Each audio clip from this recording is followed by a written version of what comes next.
Hello বন্ধুরা, যুব আবাস পৌঁছে ফার্স্টে দুটো করে টিকিট দিচ্ছিল, যেটাতে দুপুরের খাবার আর ছিল সকালের টিফিন। তারপর একটা করে মানে আই কার্ডের মতো দিয়েছিল। মানে ফার্স্টে আমরা ওই যে উসমান দার সাথে দেখা করলাম, তারপরে ভিতরে আমরা ঢুকলাম। ভিতরে ঢুকে দেখছি অনেক রকমের ক্রিয়েটার আছে, ছোট থেকে বড়, যাদিকে মানে অনেকজনকে চিনি অনেকজনকে চিনি না। তো ফার্স্টে আমরা টিফিন নিয়ে নিয়েছি, তারপর দুপুরের খাবারের কাগজটা হাতে রাখলাম আর টিফিন নিয়ে বসে গেছি।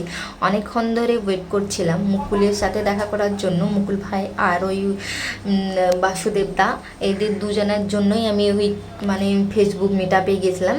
তো যেয়ে পরে দেখছি এত ভিড় মানে কি আর বলবো। তারপরে দেখতে দেখতে কিন্তু মুকুল ভাই চলে এসেছে, অনেকজন সেলফি নিচ্ছে, আমরা ফটো নিয়েছি, যে ফটোগুলো মানে শেয়ার করবো আপনাদের সাথে। তারপরে এই দাদাটাকেও দেখলাম, দাদাটার সাথে একটু ভিডিও করলাম।